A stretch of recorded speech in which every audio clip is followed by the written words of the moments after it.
সুন্দর এই বেবি ফ্রকটি আমি তৈরি করেছি 6 মাস থেকে 1 বছরের বেবির জন্য। তো আমি জামাটি তৈরি করেছি 2 কালারের কাপড় দিয়ে।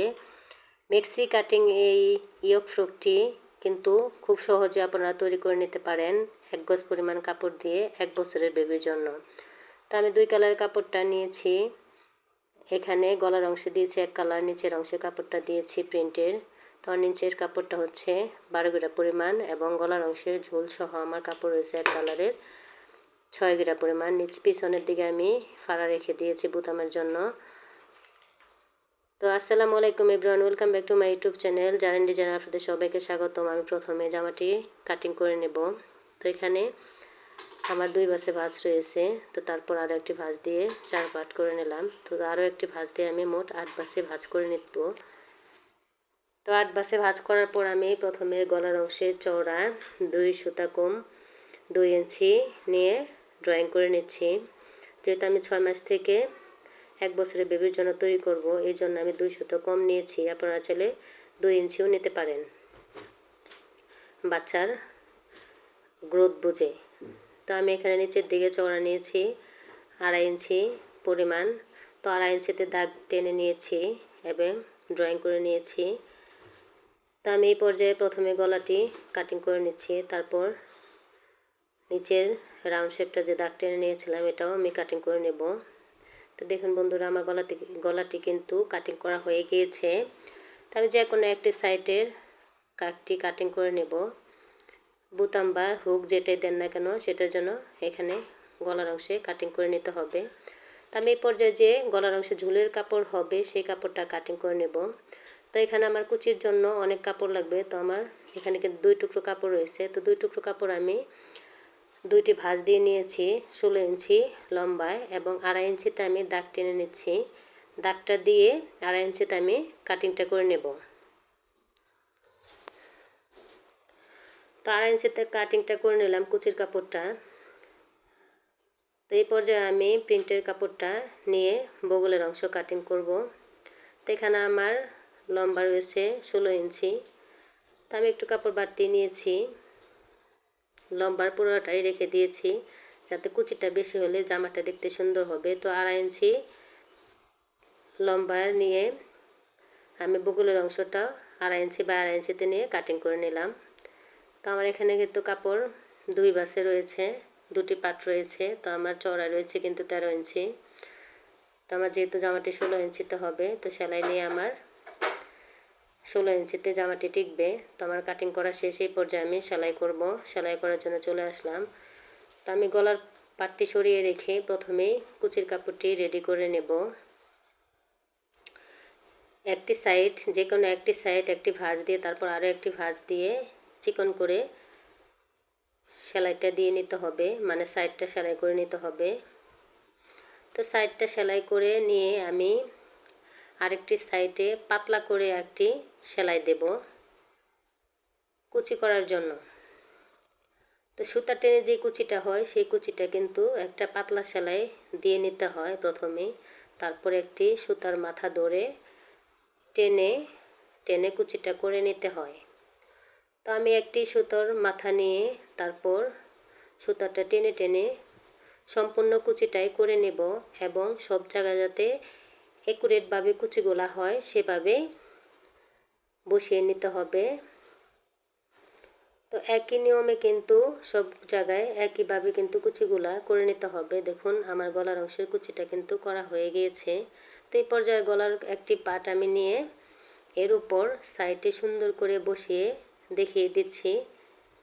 দেখুন বন্ধুরা, আমার কিন্তু গলার সমপরিমাণ হয়ে গিয়েছে কুচিটা। তো এই পর্যায়ে সাইডটা আমি সেলাই দিয়ে আটকে নেব একটি পাটের সাথে, এতে করে পরবর্তী আরও একটি পাট বসিয়ে সেলাই করতে সুবিধা হবে। তো আমি কিন্তু একটি সাইডে কুচির কাপড়টা বসিয়ে সাইডটা সেলাই করে নিলাম।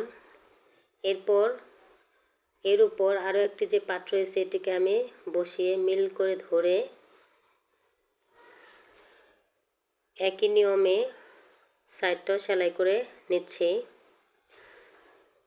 তো সাইডটা সেলাই করে নেওয়ার পর মাথার অংশে কিন্তু খোলা রেখে সাইডটা সেলাই করতে হবে। এই পর্যায়ে গলার অংশেও আমি সেলাইটা করে নেব 2 সুতা পরিমাণ কাপড় রেখে। অবশ্যই গলাটা সেলাই করার সময় খেয়াল রাখতে হবে যাতে ভিতরের যে কাপড়টা রয়েছে কুচির এই কাপড়টা যাতে না লাগে। 2 সুতো পরিমাণ কাপড় রেখে আপনারা গলার অংশের কাপড়টা সেলাই করে নেবেন।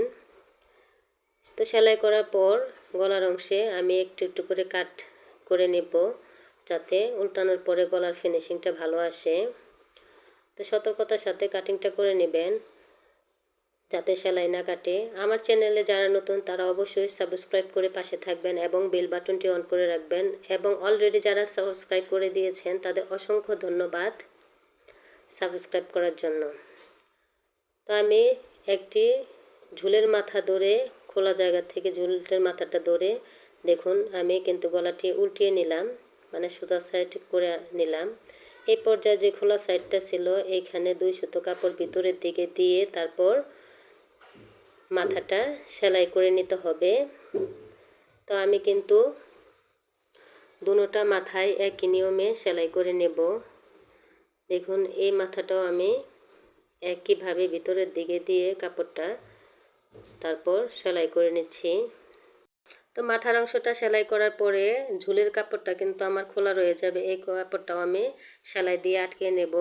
দেখুন একটি ভাঁজ দিয়ে ঝুলের কাপড়টা দুটো মাথা এক করে তারপর এখানে সেলাই করে আটকে নিতে হবে। তো আমি দুটো মাথা সুন্দর করে মিলিয়ে ধরে সেলাই করে আটকে নিলাম। তো সুতাটা কাটিং করার পর দেখুন বন্ধুরা আমার কিন্তু গলাটা প্রায় রেডি হয়ে গিয়েছে। এই পর্যায়ে আমি কুচির কাপড়ের উপর দিয়ে গলার পট্টির উপরে আমি একটি চাপ সেলাই দিয়ে নেব। একদম গলার পট্টির কিনার দিয়ে চাপ সেলাইটি দিয়ে নিতে হবে। তো ফাড়ার অংশে সেলাইটা টেনে তারপর গলার মধ্যে কিন্তু আর একটি চাপ সেলাই দিয়ে নিতে হবে 2 সুতো পরিমাণ গ্যাপ রেখে। তো আমার গলার অংশেও সেলাইটা করা শেষ, আমার কিন্তু গলাটা তৈরি করা হয়ে গিয়েছে। এই পর্যায়ে আমি নিচের যে কুচির কাপড়টা হবে প্রিন্টে সেই কাপড়টা রেডি করে নেব। তো বগলের অংশে আমি 2 সুতা পরিমাণ কাপড় মুড়িয়ে তারপর আরও একটি ভাঁজ দিয়ে চিকন করে সেলাই দিয়ে নেব। তো দুটোটা মাথায় কিন্তু আমি একইভাবে সেলাই দিয়ে নেব।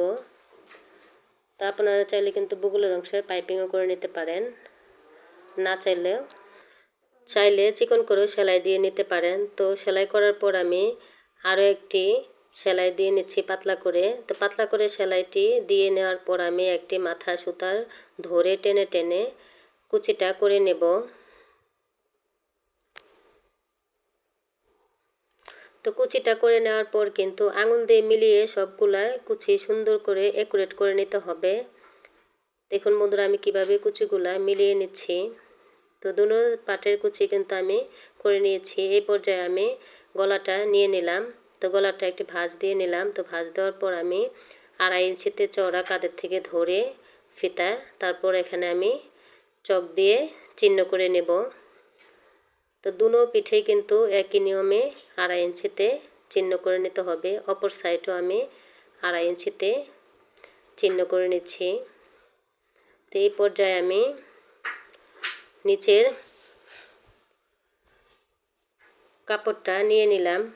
তো কুচির কাপড়টা ধরে দেখলাম যে কাপড়ের কুচিটা ঠিক আছে কিনা, তো আমার কাছে ঠিকই রয়েছে।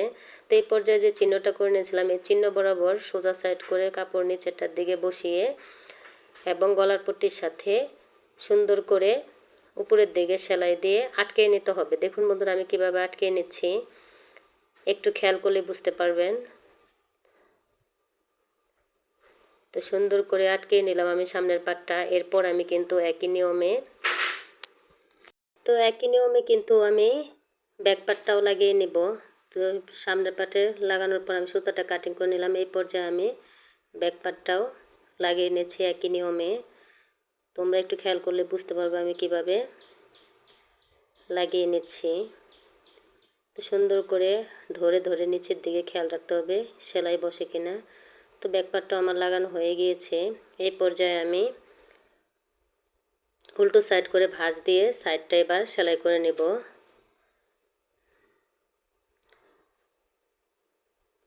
তো দোনো সাইডটা কিন্তু একই নিয়মে তৈরি করে নিতে হবে। তোমরা কিন্তু অবশ্যই একটি লাইক দিয়ে সম্পূর্ণ ভিডিও দেখবে এবং তোমাদের মূল্যবান মন্তব্য জানিয়ে যাবে জামাটি তৈরি করার পর কেমন হয়েছে। তো দোনো সাইডটাই কিন্তু আমি সেলাই করে নিয়েছি। এই পর্যায়ে নিচের দিকে চিকন করে সেলাই দিয়ে নিতে হবে। তো চিকন করে সেলাই দেওয়ার পর আমি পিছনের যে বোতামটা সেটাও অ্যাটাচ করে নিয়েছি অফ ক্যামেরায়। তো আমি পিছন সাইডে ডুরি ফিতাটা আমি লাগিয়ে নিলাম বোতাম দেওয়ার জন্য। তো আমি অফ ক্যামেরায় কিন্তু বোতামটাও লাগিয়ে নিয়েছি। তো কেমন হয়েছে বন্ধুরা অবশ্যই কমেন্টে জানাতে ভুলবে না। Thank you for watching. আল্লাহ হাফেজ।